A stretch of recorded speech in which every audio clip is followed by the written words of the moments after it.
Good, man. All right, so this is a really one-stop mastermind, and today is January 11th, 2023. Today we're going to be interviewing John Casmon of Casmon Capital, and he is a multifamily investor, syndicator, raises private money, and invests in real estate. I appreciate you joining us.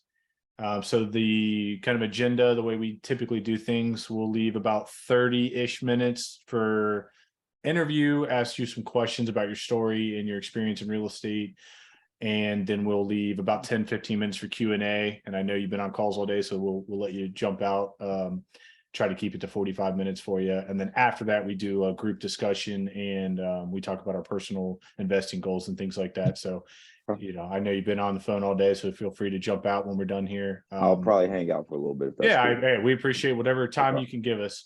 But yeah, if you want to start us off, briefly about what you're doing before real estate and how you got into real estate. Yeah, absolutely. I mean, just by, quick show of hands, how many people, kind of work a day job right now that's not real estate? Okay. Most hands. How many people are in real estate full time, even if it's not exactly what you want to be doing in real estate? Okay, cool. All right. So, I spent 15 years in corporate America doing marketing, and I loved the marketing. I enjoyed what I was doing. What was really formative for me early in my career, 2007 to 2011, I worked at General Motors, worked in marketing headquarters in Detroit. But that time frame, was also coincided with when we went into bankruptcy. So I was there. I watched my senior leadership on cable news. I watched my CEO, fly down to DC and, get, dragged for it.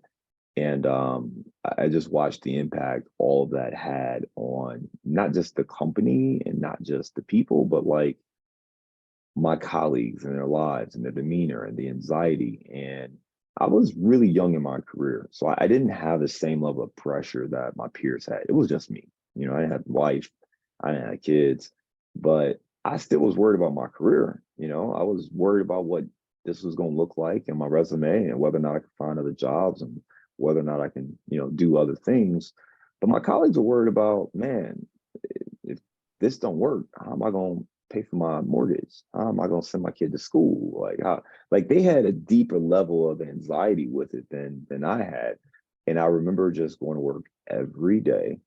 And I don't know if y'all remember, but just literally, it wasn't like most bankruptcy. It was like for a year and a half, like a year, we didn't even know what was going to happen. So it was just watching the news and watching every day them talk about your company, and I'm supposed to just keep my head down. And I look at my same bosses who I just saw on TV, and they're like, "Oh, just keep your head down, John." I'm like, "Really? That's what you got for me?" So I remember we had a day where we knew layoffs were going to happen. I was told I was good, don't worry about it, but things happen, man. And I just didn't trust anything at that point. But the layoffs happened. I was fine. One of the guys who sat kind of kitty corner to me, he got let go. He'd been in the company 22 years, and he left a voicemail to everybody. And the voicemail basically said, "I've been here 22 years. I can't believe this happened. I don't know how to let me go. I don't know what I'm gonna do. I'm diabetic. I don't know how I'm gonna pay for my insulin, and this is effed up. And I'm just, this is just terrible." I remember feeling a great deal of empathy for what he was going through, but I also felt like I never want to be in that position. Like I would never give somebody that kind of power to control how I take care of my medical needs. And at that moment, I'm like, I don't know how, but I'm gonna figure something out. And ultimately, that how became real estate.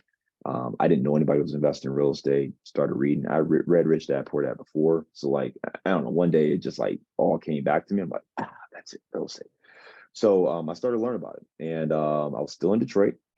This is still 2009, 2010. And anybody I knew who owned real estate in Detroit was not telling me to buy more. They were like, "Man, I'm trying to sell this, fire sale, crackhead prices." I'm like, I don't know if now is the right time to be buying. And then moving to Chicago, finally started investing, bought a 2-unit building, house active, bought a 3-unit building, bought an 8-unit building once I saw the process there. and ultimately moved into larger deals and syndication. All the while, I was working in corporate America doing my marketing job at an agency. And ironically, that marketing agency actually went bankrupt as well. For the second time, I did not lose my job. I actually have never missed a paycheck in my life. And I think I've been working since outside of one summer, I've been working pretty much since I was 13 years old. And I've never missed a paycheck. So I've never been fired, nothing like that. So I've been fortunate to work for two companies that went bankrupt and never missed a check. I've been very fortunate from that standpoint.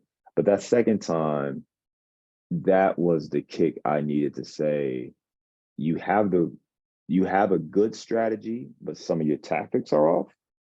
And you need to refine that, because even though you're down the right path, you could still very easily end up in a scenario where you're dependent on, this company. Because I wasn't there yet. And now I had kids, and now I had a wife. So I felt it a little bit more in that anxiety.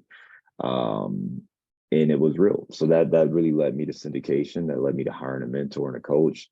That led me to realize, I can't invest in real estate based on what I have in my bank account. I've got to find a way to be able to just do deals and grow, and not be limited to what I have the capacity to save in a given period of time. Fast forward, we've invested over $100 million worth of apartments, mostly in the Midwest and the Southeast region. I host a #1 rated podcast called Multifamily Insights. I host a real estate conference called the Midwest Real Estate Networking Summit in Chicago. And I just try to, share as much as I can, educate people, share the information that I've learned, work with investors, passive investors, raise capital for deals. And the biggest thing I could say for me, and I think this is true for all of you without knowing your story, is you have to lean in to the truths about you. So for me, I didn't feel like a successful real estate investor, because I knew a ton of people with more experience than me. But what really helped me get comfortable sharing my story, talking at groups like this, was recognizing, first of all, that all of us have a unique story, because you're the only one who's experienced your life. But then two, there's something you do better than other people, or at least better than most people. And if you understand how to leverage those experiences in a way that is helpful for others, now you can kind of stand out. And for me, it was marketing. I mean, I did 15 years of marketing, and I've worked on huge campaigns, Super Bowl initiatives. I've worked on, Final Four, celebrities. I've done a lot of cool things, but not just that they were cool, but I've worked with 7 agency partners I've had to manage. I've overseen multi-million-dollar advertising budgets. I recognize, and I've worked with influencers. So when it comes to building a personal brand, building a website, building funnels, understanding the user experience, understanding what people need, what they're looking for, I actually had a lot of those skills that I didn't realize. And I would meet syndicators who are like, they're doing multi-million-dollar deals. And I'm like, yeah, but your marketing sucks. You don't know how to get from here to here. What are y'all doing? Right. So I'm not like Mr. Construction guy. I'm not the guy who can tell you this should be 222 a square foot versus 232 a square foot. I got no effing clue. I'm not your dude for that. But I understand business. I understand marketing. I understand business, not just advertising promotion, but I understand pricing. I understand distribution. I understand all that from working at General Motors and working with these sales guys who every day they would bring me the sales figure. Like they do it on Christmas. Christmas Day, they send you the email. Here's our sales for the day. I'm like, shit, do y'all sleep? Do y'all get to enjoy life at all? And but I had to learn all of that in business, right? So that's kind of the thing that I would say is my little cheat code, is working in those environments for 15 years. It taught me business. And at the end of the day, real estate is another business. It's business. You got your rents, you got your tenants. So that part of managing stuff, asset management, looking at the reports, how many new leases did we get? What our rent rates averages? Going through that's easy for me, because it's just a business. You get into the weeds of construction and tell me what the price per square foot is on, the sheetrock or something, you lost me, because I don't know to tell you. But the macro business side of it, I excel at that. So I would say you have to lean in. They call it your zone of genius. So what's your zone of genius? How do you bring that out and bring that to the table so you can be successful. And then quite frankly, you got to supplement the stuff that maybe you're not as strong at. I said a whole lot, dude. I don't know. I don't even know what you asked. No, I'm loving it. I'm I feel letting like I I'm just letting you been go. talking. Yeah, you're making it easy All for me. right. So let me back up to when you got into real estate. Yeah. What year did you buy that first duplex? We bought that first one in 2011. 2011. Okay. Wait. 2012. 2012. Okay. And what was it that drew you to multifamily in the first place, as your first investment? Great question. So when I was in Detroit, I obviously did a lot of research. I was ready to invest. It just, I got nothing that confirmed the timing was right, the market was right for me. But I read books, I read more books. Obviously, I talked about Rich Dad, Poor Dad. The other book though was the ABCs of apartment, ABCs of, I know I got it up here somewhere. Oh, the ABCs of real estate investing. It's right there. Ken McElroy, right? Ken McElroy, right? So read that book. And one of the things, and I haven't read this book in 10 years, but again, I remember it. One of the things that jumped out to me in the book is that he talks about a lot of single family investors wish they started in multifamily. And I remember reading that in like one other book. I've got, is it up here? It's not up here. I've got another book I read, and it's about investing in small apartments, I think. And it had a very similar thing to it. So I read these like, well, heck, if people think it's, they wish they would have gotten the multifamily center, why don't I just skip this, go straight to multifamily, right? I also moved to Chicago, and Chicago has a ton of 2 to 4 units.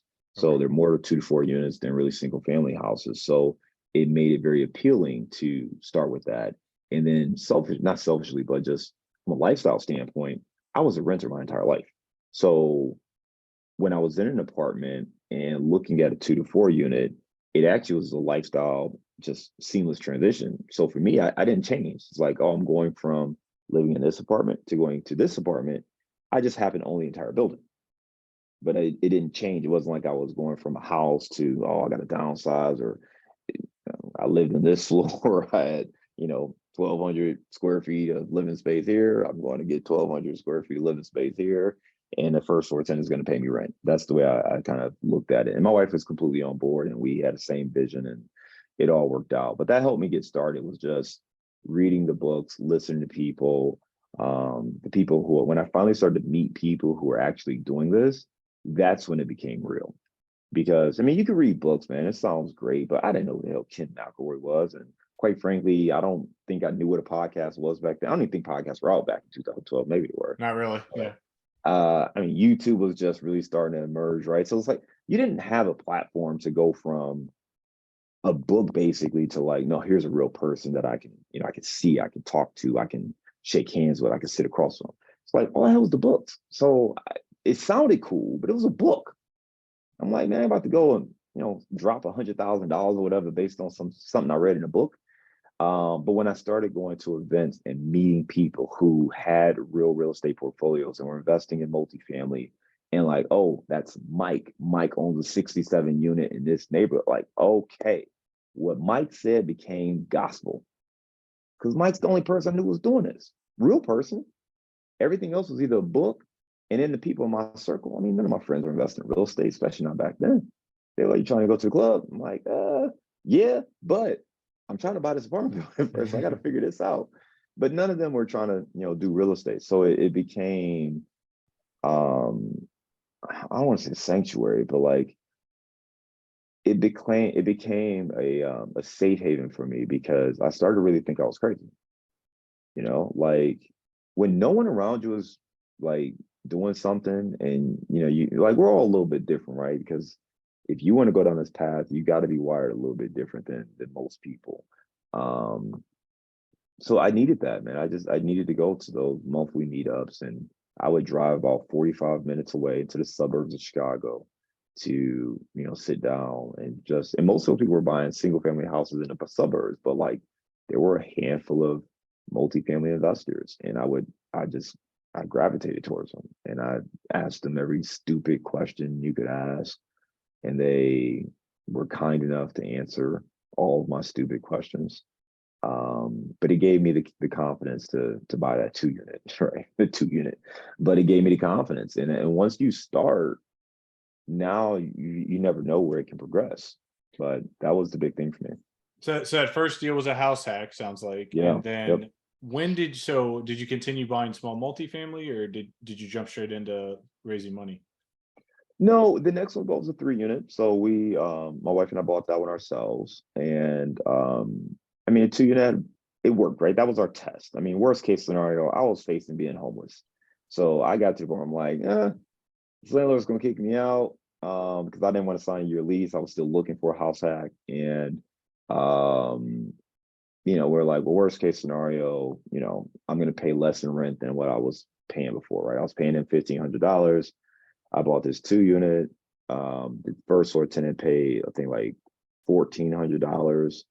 Our total mortgage was like $2,300. So I was coming out of pocket like $900, right? So I'm like, well, hey, I'm saving $600 on rent is the way I looked at it. Yeah. But that wasn't a pure investment, right? So that was working. And we knew we were creating some equity as well. So now it was like, okay, we saved up some more money. We had started now meeting other investors and people who invested in the city. So this is a thing that was starting to become part of our identity. So we bought a 3 unit with just our money we had saved. And when we bought that, this was going to be the real test because this was our first real investment. I'm not living there. Like it has to cash flow. I can't say, oh, who cares? It's just paying less rent. Like, no, I'm not there. It has to cash flow. And by the way, because I'm not there, I got to figure out maintenance now. I got to figure out showing the vacant units now. I got to figure out other stuff that I wasn't really thinking about for the place I lived in. So as that worked out, and throughout that process, the agent who sold us the second property, while she was going through that process, she said, "You probably have a lot of equity in your first property." And I said, "Yeah, okay, sure." She's like, "No, seriously, I think you have a lot of equity. You should talk to my guy and have him do an appraisal and see about maybe a refinance or a line of credit." And I didn't know if she was just BSing or what. And I didn't, I felt like I had a pretty good grasp on the market and stuff like that, but I did not realize how the market had changed. This is just 2 years later. Now, granted, we did put about $50,000 into the property. And you read most stuff and it says, oh, if you redo the kitchen, you should retain about 85% of its value. So I kind of looked at it like that. I didn't think it was worth the process. We ended up we had a lot of equity. We were able to actually pull out over 6 figures just in a line of credit for a 2 unit that we had owned for less than 2 years. And that was more than I was making in my salary at that point. So for me, that's when things became real. And this became less of a pipe dream and something we were testing and we're going to see how it's going to work. It was like, wait a minute, how do I do way more of this and way less of my day job? And the hurdle was money though, right? The hurdle was how much money I had. So we bought an 8-unit building that was very intentional to both scale into larger multifamily, commercial multifamily. But I did that because I wanted the experience. I knew I was going to need to start raising money or starting to expand beyond what I had. And I didn't want to approach people and say, oh, I got this 2 unit, I got this 3 unit, let's buy a 50 unit. Like I felt like I at least needed to do commercial. I at least needed to manage a property management company, which we had to hire for this property so I could learn before I start sharing with other people. And through that process, I realized I need a mentor. So that was kind of the next step before we actually started raising money for these deals. And what year was the 8-unit? 2016. Okay. And you were still in Chicago at this point? Still in Chicago, yeah. Okay, gotcha. And then when did you do your first syndication deal? I want to say that was either 2017 or 2018. Okay. Or how did that come about? So I was looking for deals that I was going to do myself, and the goal was, for me, it was very simple. One, I didn't even know what syndication was. Never heard that term before outside of like media. So again, I was in marketing and advertising. So I know syndication for TV shows. I didn't know syndication for real estate. I didn't know about raising money and JVing and OPM and stuff though. So my vision was, all right, I bought this 8-unit. I want to go find a 12 to 20 unit next. I want to bring half the capital. I want someone else to bring half the capital. And that's the next phase of this, is me raising half the money. What I didn't consider is that when you're doing your own deals, you're fine with the returns you're getting, right? So I don't know, I don't remember those deals, but let's just say I was making a 10% annual return. I didn't factor in like, oh, appreciation, all that. So it literally was just cash flow. And like I bought in good neighborhoods that would appreciate, but I didn't buy any of those deals with appreciation in mind. It was like, what's the cash flow? And that's it. So when you're buying a deal like that and you're giving away 50, 60, 70% of the equity or the cash flow to someone else, well, now the numbers look way different because the deal that would have worked great for me by myself, it doesn't even come close to pencil. If I got to give most of the profits to some other person, it's like, well, it's not worth my time if I'm only going to make this. So I spent about a year looking for deals and the numbers just weren't even close to penciling, man. And part of it was I didn't understand either deal structures maybe as well as I should have, or I wasn't creative enough to think about like, oh, okay, you're in Chicago and the north side of Chicago is gonna be different than the south side of Chicago, and you can't do a deal like some dude in Texas is structuring a deal. You got to do it like it works here, and that's different than Ohio. I didn't really process that, and I didn't know anybody was either syndicating or doing JV deals like that in Chicago. So I kind of relied on what I saw other people doing. And ultimately, what ended up happening is after about a year, I got frustrated, man. I just got super frustrated with not being able to find a deal because I was looking, I was working a full-time job, but I was looking at, I felt like I should have had something by then. I talked to my mentor. My mentor had a podcast. I don't know where everyone's from, but Joe Fairless is a friend of mine and my mentor. And he had a podcast, and it's kind of how I got to know him. And just in talking to him, I was trying to launch a blog. I realized I didn't really like writing.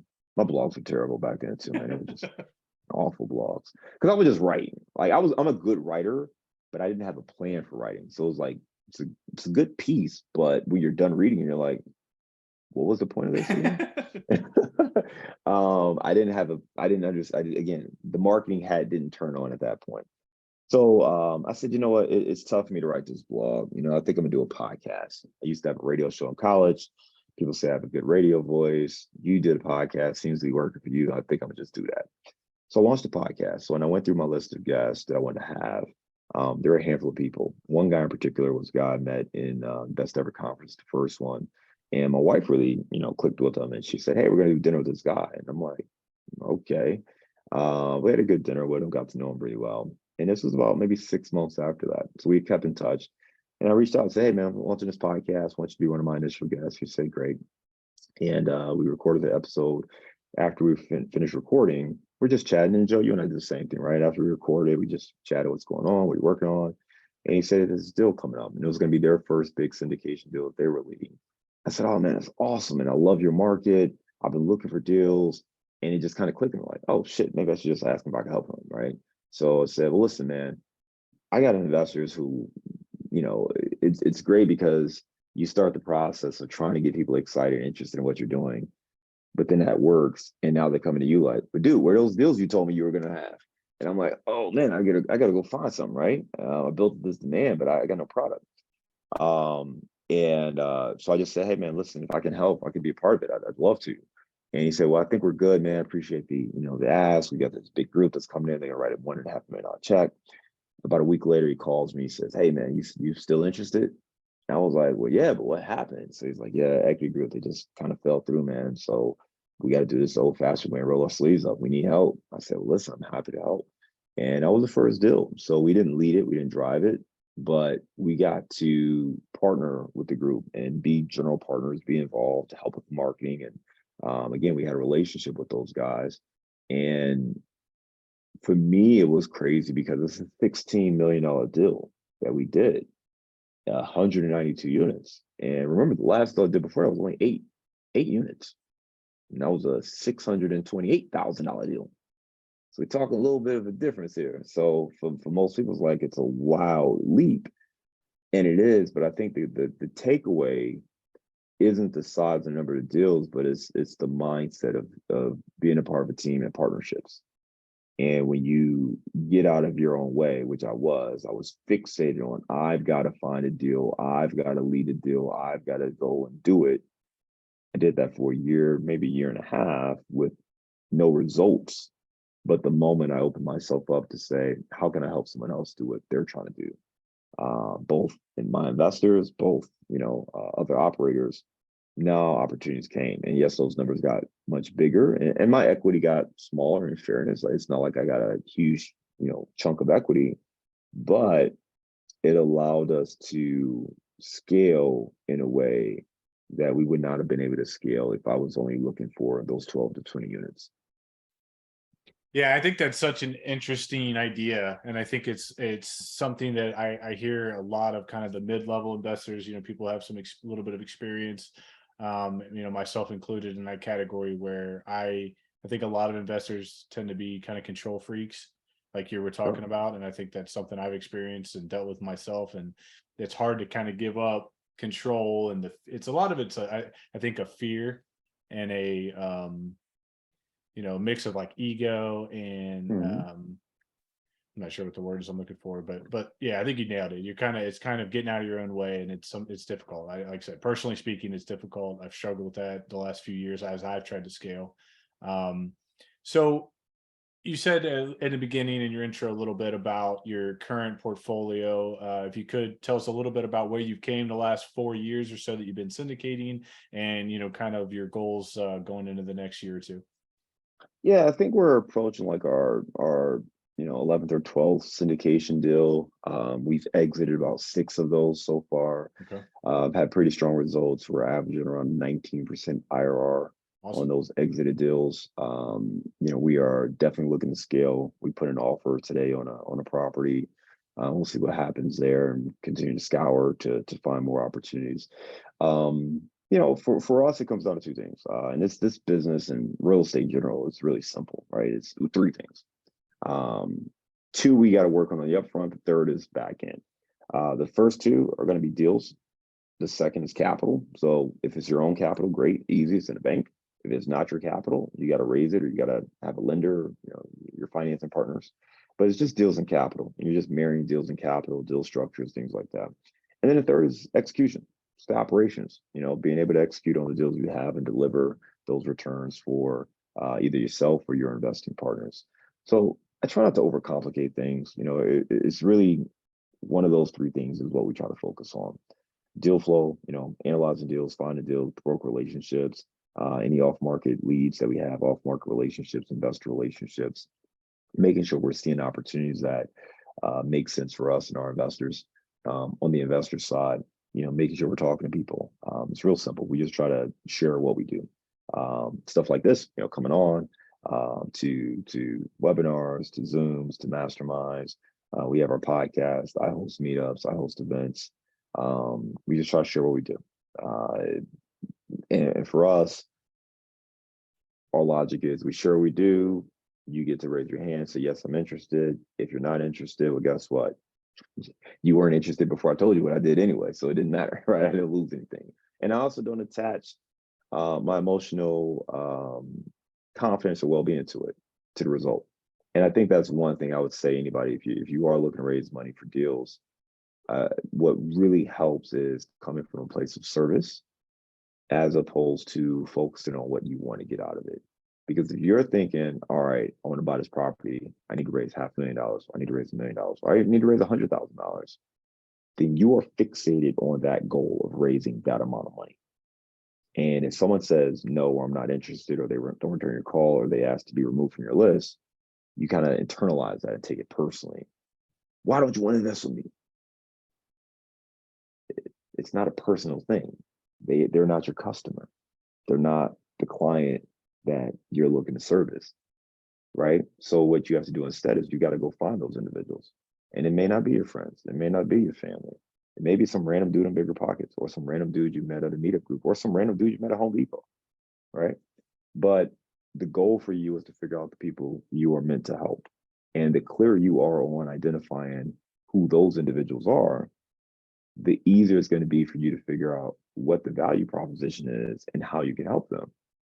Like if I'm walking around thinking I'm gonna help dentists, but I have no connection to dentists, I'm not a dentist, but I just think that's why I'm helping dentists. Like it's probably not gonna go that far. But I mentioned my story. I've been at companies that have gone bankrupt. I've been in corporate America. I'm a father of two young boys, 8 and 6 years old. So for me, that's who I primarily go after to help. I'll help anybody who's interested in this, but the person I'm uniquely positioned to help is that person who John Casmon would be if I didn't discover real estate. I'd still, I'd probably be, working long hours, traveling a ton, missing my son's games, you know, making good money still. And the reality is I might get laid off here, have to, move jobs here and there, but I'd be doing okay financially. I don't think the financial issue, I mean, there might be some temporary setbacks, but I think I'd be okay financially. But emotionally and fulfillment and being a father, present father, knowing what the future looks like, knowing I could just take a month off, or slow down and not necessarily hit the gas pedal all the time. I don't think that would be possible. So that's the person I'm trying to talk to help them understand, like, hey, you may love your job. I'm not telling you to quit. I'm not the quit your job kind of guy. I'm the start building up your passive income so you have options. Because you may just say, hey, I want to shave 3 years off my career. If I can quit at 60 instead of 63, that buys me 3 full years to do something else. Or, hey, I want to just, if I can double this money, that may give me some time to, invest in my child's college fund or to take another vacation, whatever it is, right? Whatever your goals are. So I think you have to come from a place of service. If you come from a place of service, it makes it much easier to have those conversations. And is everybody investing actively right now or looking for deals to invest in actively right now? Okay.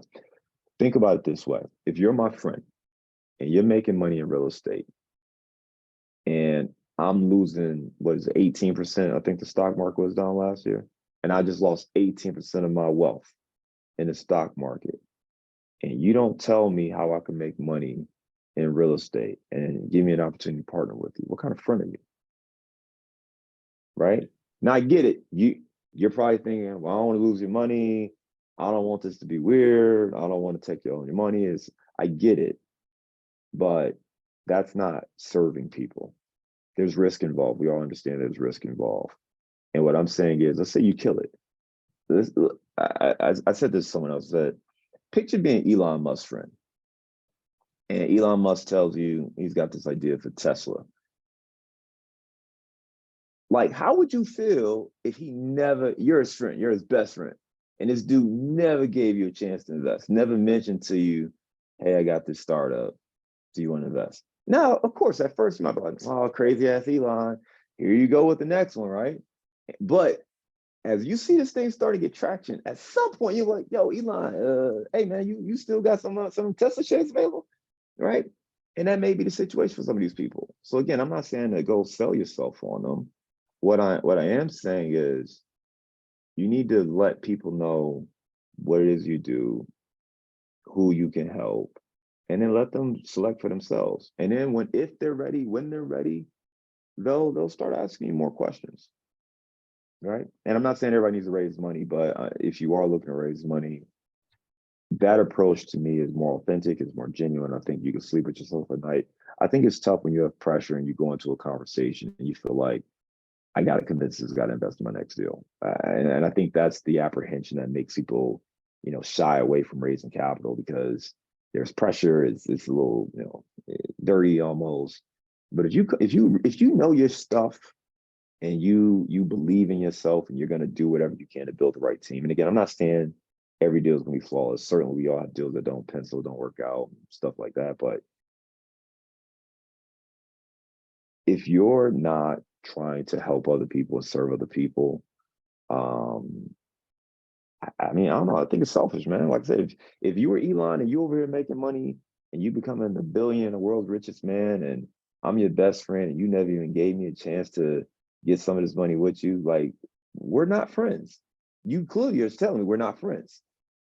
I think that's something interesting, and I don't know where I first heard it, but it was definitely a big mindset shift for me a few years ago, where somebody somewhere, I read it or heard it, was talking about how when you're raising money, if you're finding and operating legitimate deals, things that are actually, good deals that have a potential high likelihood for return, that you are giving them the investor or who you're raising money and partnering with an opportunity that they otherwise wouldn't have.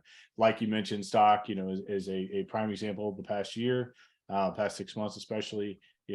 Real estate has weathered the storm to this point. Obviously, it could change, but so far it's weathered it a lot better than other assets. And that's an opportunity you're giving somebody that they wouldn't have otherwise had. And if they were an expert operator in real estate, then they wouldn't need you, as somebody working deals in real estate. So I think you have to shift your mindset to asking for money versus presenting them an opportunity. And that was definitely an eye opener for me and helped me gain confidence and doing partnerships and things like that.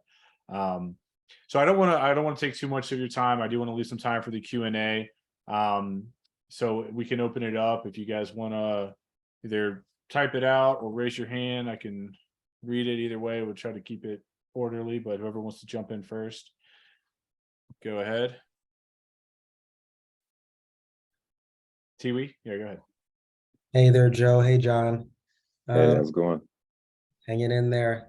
So you guys talked a lot about service, and I guess doing it for a greater purpose.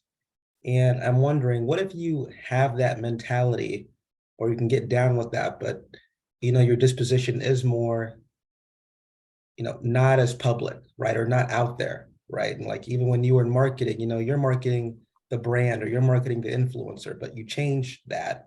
And we've been talking with Joe about maybe like posting more on social media, and you have your podcast and you're on LinkedIn and you're in all these places. Is there anything that you think helped you maybe kind of step out of that zone to be more public and out there in terms of what you're doing and telling people and raising money, or was that not really a thing for you? Yeah, I'm glad you asked that, because the truth is, when I was in marketing, I was the man behind the campaign. It wasn't my face you saw. I had the knowledge, but I was over here. No one saw me. No one knew who I was. It was easy for me. It was very challenging for me to be forward facing. I'm a very private person. I don't, I've learned I'm a shy person too. And I was a shy kid. I was very, introverted, still I'm pretty introverted. So I've had to learn how to, one, practice being an extrovert, but then two, understand why I'm doing stuff. Like I still don't really like Facebook. And if you go on my Facebook, you'll probably see like any post you see, I didn't make it. I'll put it to you that way. And if I did make it, you could tell the ones I made, because it's probably some with my family or something like that. But I don't even like sharing that stuff, right? And sometimes I only share that because it's easy to get it to grandma's so that you can see her babies, right? But I don't like to share that much stuff, right? I feel like, private stuff is private. I don't want to be preachy. I don't want to, tell it. But to answer your question, I think there are a couple of things. So one is to get over it, buckle up, who cares? Don't care about your feelings, don't care what you like, kind of tough love approach. And I think that comes down to your goals. All right. And I don't know where you're at with your investing, your goals and all that. But for me, the reality is just take you back in time. And I didn't mean to take up as much time as I did telling you my backstory, but I did want to give you full context so you could understand my viewpoint. I had been at two companies that went bankrupt, and that second company in 2016, you don't understand. I did not know what was going to happen. The company went bankrupt abruptly, very abruptly. And it, like GM, I had a year to watch it and interview other places. And I realized, okay, this is weird, because I just thought it was GM. And then I realized, oh, there are a lot of companies that seem to be having issues. Like no one's hiring. And then I realized, oh, the economy is completely imploding. Oh, okay. At the time, it was just GM. The second time, I didn't have 6 months, 9 months. Literally, I got a phone call from our New York office, like, yo, the bank came in and they're taking computers. What? Called the CEO, friend of mine. Well, he was CEO, so as close as you could be with the CEO. Hey man, just got a call from New York saying blah, blah, blah. What? Oh, hold up, let me call you back. And he's, BSing me and doing all this stuff. And the bottom line is, within days, it was clear that this company is actually going bankrupt. And there were some issues that they were hiding. And I was fairly high up. I was a group account director.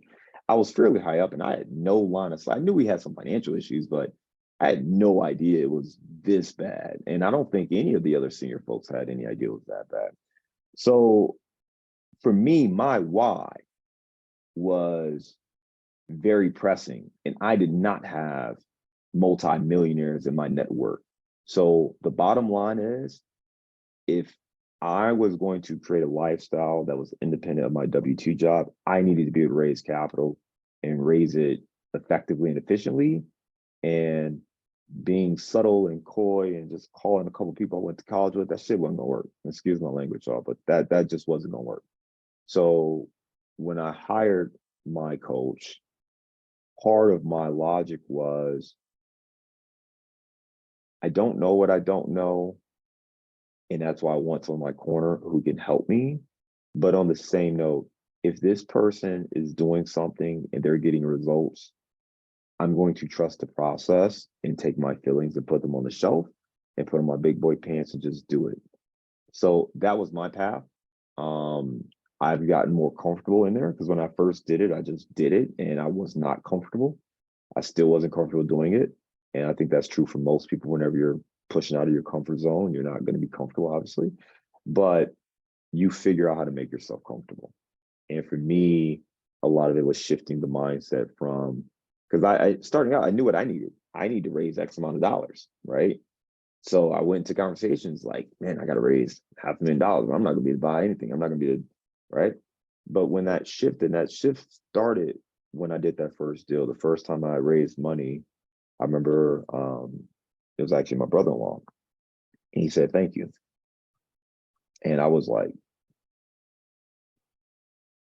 thank me? I'm sitting there like, man, thank you. And I stopped and I processed. And I'm like, man, yeah. Like, what else is he going to do with his money? Like, he trusts me. He sees, he's known me. He sees what I've been working on, how much energy, effort I've put into this, building my own portfolio, hiring a mentor, launching a podcast. I'm as committed as you could be to something, and I'm smart and savvy. I've been recognized in publications, New York Times. So I had the credentials of someone who was smart enough to figure this thing out. And I've had the relationships with people who, could help. So he said, thank you, because he didn't have to just loan his money to some dude and just pray it went well. He can invest with his brother-in-law, knowing that I'm gonna do everything possible to make sure he gets a good return. And that shifted me to recognize that this was really about service, helping other people, service. And that allowed me to put myself out there more. The other little tip I'll tell you is you don't have to be a brand. I know people always think that, but you don't have to be a big public facing figure. You can reach out to people via direct message on LinkedIn or Facebook. You can share what you're doing in a non-braggadocious way, but you could just say, hey, I know a lot of people are having a hard time figuring out what to do with the money. One thing I'm doing right now is investing in real estate. I'm happy to share what I'm doing and how it works if anybody wants to hop on the phone and talk. It's a simple post. It's not, it's putting yourself out there, but it's not, it's not that vulnerable, right? You're just sharing what you're doing in case anybody wants to talk. If you buy something, close something, refinance something, you can just post that. You don't have to post every day. You can post when you have news and you can share. And then what you'll have is you'll find people who reach out to say, oh man, I didn't know you were investing in real estate, or oh wow, it looks like that was great. And the key there is to now figure out how to transition conversations into potential investment conversations. So if someone reaches out to me and says, or comments on a post and says, oh man, that's cool, I didn't know you were doing that. Yeah, man, I've been doing this, blah, blah, blah, blah, blah. What about you? What are you working on right now? And I can, whatever they say, that's fine, but I can then pivot that to, well, hey, if you're ever interested in real estate or want to talk more about it, I'd be happy to jump on a call. Right. Yeah, so you can find ways to do that. We've talked about it in other calls, so many of the things that you touched on, like it doesn't have to be complicated. It doesn't, you don't have to be making YouTube videos. You don't have to have a podcast. Just reminding people, putting it in their mind that you do real estate, you're involved in real estate, will make them think of you when and if that time comes. And like you said, having those direct conversations, I think, is key, especially if you're not trying to build a brand and things like that. And the one thing I'll say as far as like social media or making content of any kind, like it is horribly uncomfortable. Like I feel like I'm a relatively extroverted person, but it's still like you watch a video back after your 15th time trying to say 2 sentences and you mess it up every time and then you don't know how to edit it. It's like, it becomes extremely uncomfortable. But and by no means is my social media, some grade A product, but now that I've made my 100th video versus my first 5, it is much more comfortable. I don't even think about it. I sit down, okay, here's my notes. This is what I'm going to talk about today. Boom, I go record, I edit it, I put it up, and anyway, it becomes much more comfortable. That's all I was trying to get at. All right, Gage, you want to jump in? Sure. First, John, thanks for coming on here, and it was really cool to hear your story, and look forward to being able to listen to your podcast. Here the next couple of days, I'll check it out. But yeah, so my question was, I kind of have 3 small questions, but you said you started off young, and you bought that 8 unit kind of to give yourself a little bit more on your resume, a little bit more experience in terms of working with something bigger before you jumped into the 168 or whatever your next big huge jump was. Would you say that 8 unit was really necessary for you to go from like the 2 and the 3s that you were at to go to 8, and then from there that was kind of the launching pad to go to bigger? Was that something that was really influential on being able to go to that 168? That's my first question. And then my next 2, I'll just add on here real quick, is what's one book recommendation that you have?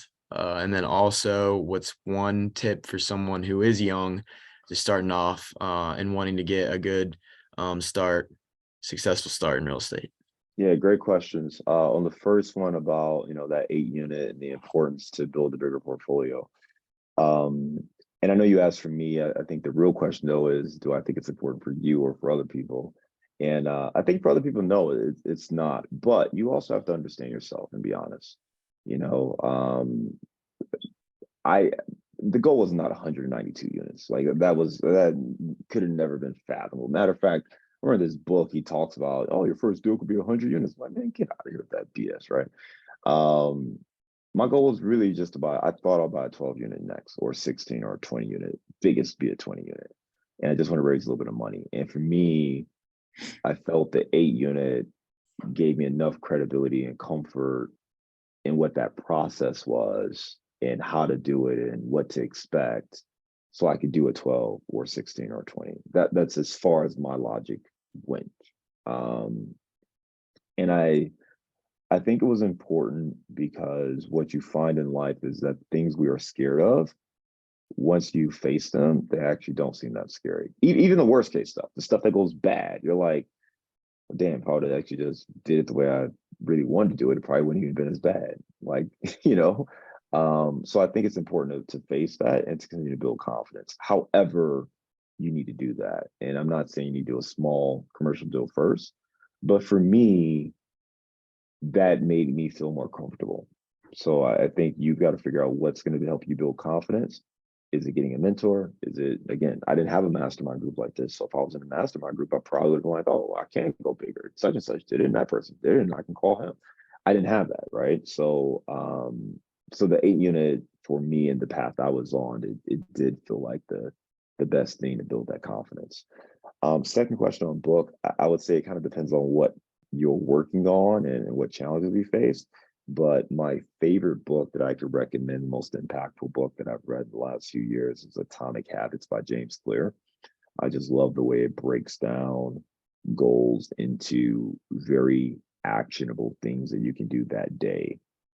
Most books are about big picture thinking and long-term vision and how to live a better life, and it's that kind of stuff, but not something that you can implement that day, that hour. And I just love the actionability, if that's a word, of that book. A couple others I'll throw out to you is Can't Hurt Me by David Goggins. He actually has a new book out called Never Finished that I'm about a third through.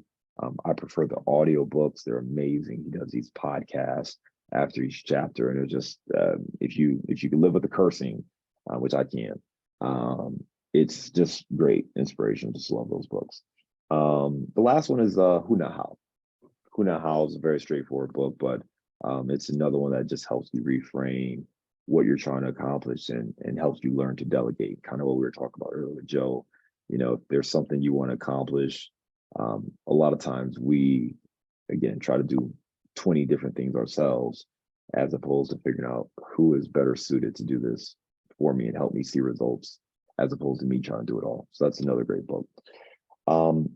Last question, you know, as a young person, tips or advice I would give. Be resourceful. You are more resourceful than, you know, some of us who maybe are a little older and maybe have been around the block, and you're not jaded.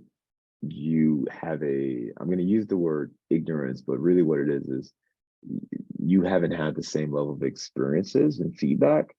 So you can see things in a way that more experienced folks can't. And with technology and apps and the ease of communication, you may have a much, you know, much more streamlined approach of seeing success and results than what we had. I mean, I mentioned when I started my journey, I just had books. That was all I had, books or an in-person event.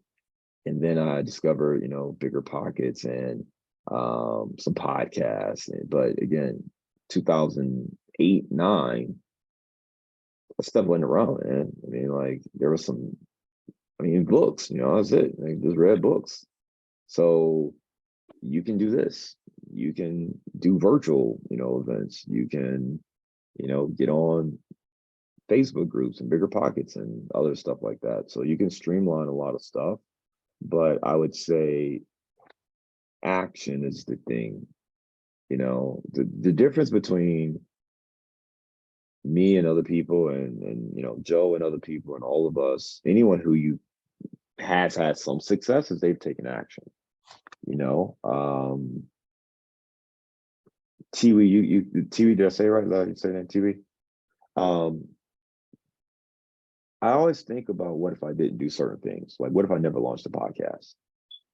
What if I never launched a podcast, I never would have did the 192 unit, right? Why? I never would have talked to that dude again. I never would have talked to the dude about it. And when he had the opportunity, I wouldn't have been positioned or ready. I wouldn't have talked to him at that moment, at that time. So I'd still be looking for that 12 to 20 unit. And maybe I came across it. And if I found that 12 unit, maybe I stay in that space and I never scale up bigger than that. My goal is never 100 plus units. So if I found a 12 unit, I probably never start the podcast. I probably never do, you know, some of this other stuff. And I'm out buying maybe 15, 20 units now or 25 unit deals. And that's just where I'm at. It's not good or bad. I'm just how it goes. But when you take action, good things tend to happen. So always lean towards taking action. Awesome. Thank you. All right, what other questions we have? And John, whatever time you got to jump out, man. It's been an hour. You let us know. I'm good. Go. I'm good. Cool. My bedtime is up on the app, but I'm good for another I'm good for another 10 minutes or so. All right, cool. Well, let's get a couple more questions in here. Todd, go ahead. Yeah, I'll echo what others say, John. Thanks. Appreciate you spending the time tonight. And I will give you the shout out. This is like ancient history, man, but John's again one of the selfless people in the real estate community. I remember I threw out when I was a total newbie, a question on Bigger Pockets of all places, and and he gave me a shout out and answered my question. I think probably back then you were still even in Chicago, but I do remember that. So, but that's awesome, man. Like many people here, just giving back. So that's awesome once again. So I appreciate it. But my question is, I know you mentioned like talking about who is the current we in with your company and your syndications now? If you could just kind of enlighten us where your business stands now, that'd be great. Yeah, appreciate that. And you just reminded me of the best real estate advice I ever got, which was don't be a dick. So that was That's the advice I got, because you just never know you come across, right? And the relationships and how things happen. You're addicted to a guy one day, 3 years later, you're like, nah, Johnny Captain's a dick, don't do this, right? So just be yourself, don't be a dick, right? That's it's simple advice, but I'm glad to hear that, I was nice to you, and I'm genuinely nice, so that doesn't surprise me. The team, I say we all the time. It could be just me, and I'm gonna say we. It could be 1,000 people, and I'm gonna say we. But we right now, I run my team pretty lean. I have some folks who help me with content, so I do have a marketing agency that helps me produce and review all of our content. I have an assistant who helps me with kind of my investor relations stuff, my personal messages, my calendar, those kind of things. And then on the actual deal side, I have a partner on the current portfolio deals that we have. She's a general partner of mine. She leads up asset management on one of the deals. She was supposed to do both. I actually take the lead on one of the deals. She's the lead on the other deal. And then I have a couple of guys who help me with analyzing deals. They are not on my payroll, but they do assist me. So when we have deals, I send it to them. And we basically give them equity on deals we do in exchange for their services. The reason I structured deal that way is we just don't have the amount of deal flow to justify putting people on salary. And I don't want to absorb the overhead without knowing and kind of a guarantee that we're going to be making X amount of dollars in revenue. So it's a way for us to kind of stay lean and keep things on a deal by deal basis. Versus there are some other groups who obviously they have, larger teams. But with those teams come salaries and expectations. So it's one of those things that we always kind of play with, it's chicken and egg. Do you hire people so you can scale? Do you scale first and then hire people? I just think it makes sense to partner, JV, be opportunistic. And then, if you really need to hire something or bring something in-house, we can do that. But it also allows us to identify the people, the skill sets, the resources, the processes, all those kind of things before we bring somebody in-house as well. Makes sense. Thanks. Yep. Awesome. Anyone else got a question?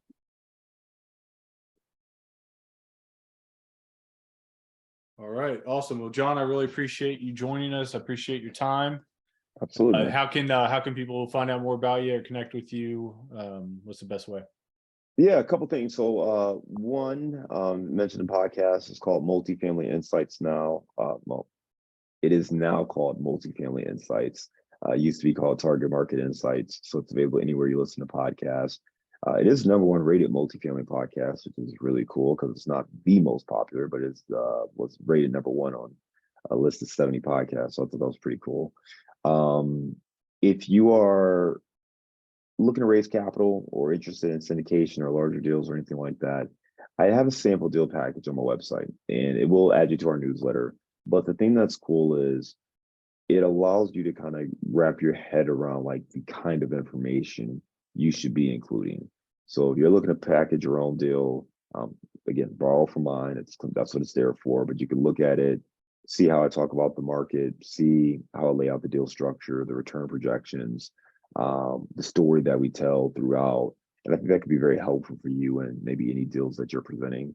But also if you are interested in investing passively or, looking to expand and do some other stuff, it may give you a sense of, kind of the way we operate it, at least from a high level standpoint as well. But you can check that at casmoncapital.com/sample deal. And those are the best two things there. Awesome. Well, thank you again for joining us. And we'd love to talk to you again sometime. Angela, you got a question? No? Okay. Awesome. Well, John, if you want to head out, we appreciate your time. I don't keep you up any later. All right. Well, thank you all for having me. You all take care. And if I can help anyway, please let me know. Okay. Thank you so much. Thanks, John. All right. Let's quickly run through. I know it's getting late. DJ, you want to start us off with any goal updates from the last 2 weeks? Yeah, so goal updates. I was mentioning it at the beginning of the call. I finished the best ever book and started raising capital. I'm gonna keep that rolling. Researching. I spoke with Phil the other day, so I've got a longer planning meeting with him next week or something. He made a couple of good suggestions, so moving that on. And then yeah, from personal side, I'm on day 45 of 75 hard. So Awesome. Congrats. All right, Todd. Just like I said, about to finish up the first 40 hours on the classes, so that's a welcome checkpoint relief. Yeah, that's about it. Short and sweet. Awesome. Gage. Got my rehab done completely downstairs.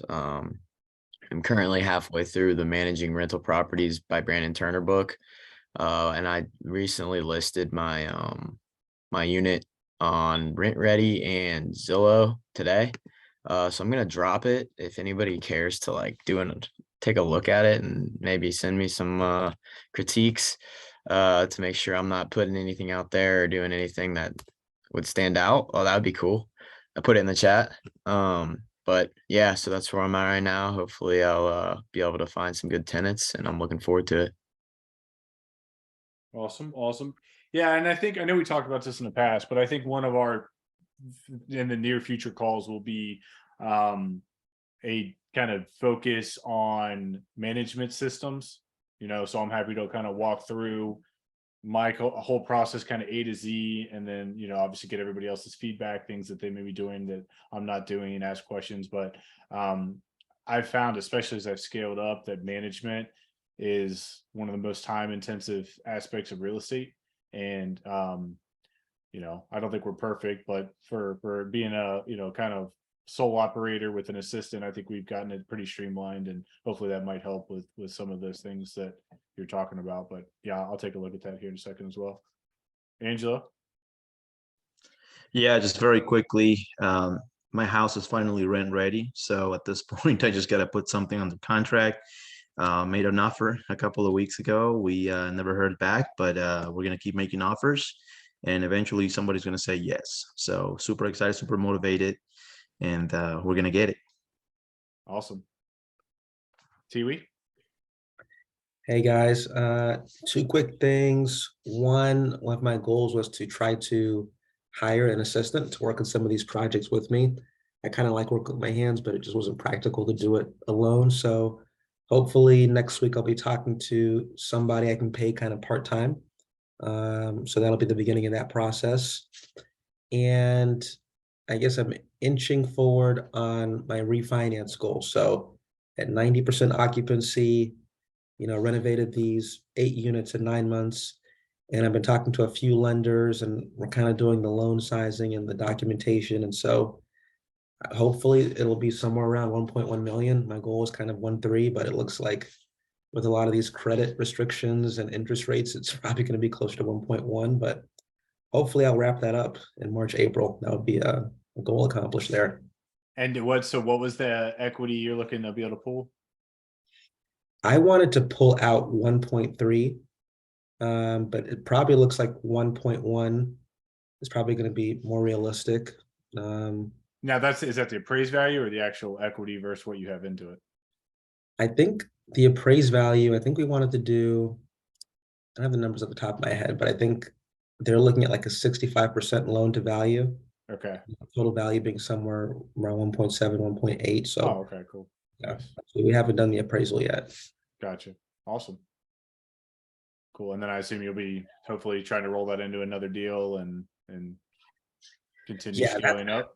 That's why I wanted 1.3, because that was going to be enough to pay off the bridge debt, the renovations, and then have a pot of money. So okay, 1.1, I don't quite pay off all the debt. It'll leave like 150, 160 there. So that's some money for a new deal. And, I have to learn to partner and not try to have the whole deal, because that's certainly enough to partner with some people.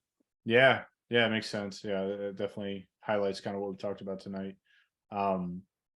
So Gage, real quick, I do have a few comments. This, might be helpful for everybody if you're able to look at that link he posted. But anyway, Case study here. Yeah, just real quick. So the one thing that I would have done, and the only reason I'm saying this because it's a kind of a cheap fix, all that old school brown trim, especially I know Yeah. you're doing a lot of rehab yourself, like use an oil primer, kilts, and then use a good, like they make an acrylic latex paint for trim. That's what I like. It's a little bit more expensive, but it really covers and gives a good finish. It's like a cabinet trim and something painted. I use Behr at Home Depot, but you can use any of that similar product, it'll work. But anyway, that, especially doing it yourself, would be like, you know, a couple $100, and I think would really help modernize it at that price point. And I don't know what rents are in that market. Obviously it's not in our market, but you know, that's the one thing that caught my eye, that if I were going to Yeah. list that, I would probably spend the money to do that. Get that fixed And up. Yeah. I think for that low amount of investment, it would be worth it. But that's it. I mean, other than that, you know, they look good. And again, I don't know what your market is, so I can't, you know, it's hard to gauge, like, is this better, worse, you know, middle for that market without knowing it. But yeah, that's my only real feedback on that. Cool. Thank you. Yeah, and then real quick, yeah, so my main updates are, we got the first 3 apartments that were finished at the 28 unit lease, so that was great. Everybody got moved in on time. We finished all our projects on time. And whenever you're leasing in advance, like a project like this, we're like trying to stay leased out months in advance. Now you're targeting a completion date for a tenant whose livelihood is on the line of trying to move in, so they're not homeless. So that definitely adds a little bit of pressure, but it reduces that vacancy. So now that we have all our marketing pieces out there for you know, basically doing the exact same remodel 28 times, we're going to continue trying to pre-lease these units well in advance. Now we have a little bit of flexibility, right? We say, you know, mid-January, and if it happens to be done a week early, then that's great. But you know, that is, if you're ever you know, trying to do that, just make sure you're actually able to hit your targets, or you're going to leave people very pissed off and homeless. So but obviously it's a great tactic when you're doing volume, and again, you don't want any of that economic vacancy. So yeah, that was it. That was the main thing. You know, real estate market's still been kind of slow, not a lot of inventory out there. You know, I think on retail and investment side, it's been kind of slow. So for buyers, it's tough to find deals because there's just not a lot out there. And you know, there's just not a lot of inventory hitting the market. So I'm hoping in the next month or two it starts to pick up. And usually around this time of year, we do have an uptick as we start hitting the spring market, but we have not quite seen that, you know, come to fruition yet. So hopefully it does for all of our sakes. But yeah, that's pretty much it. Thanks for hanging out. I know we ran a little late today, but our next call is on the 25th.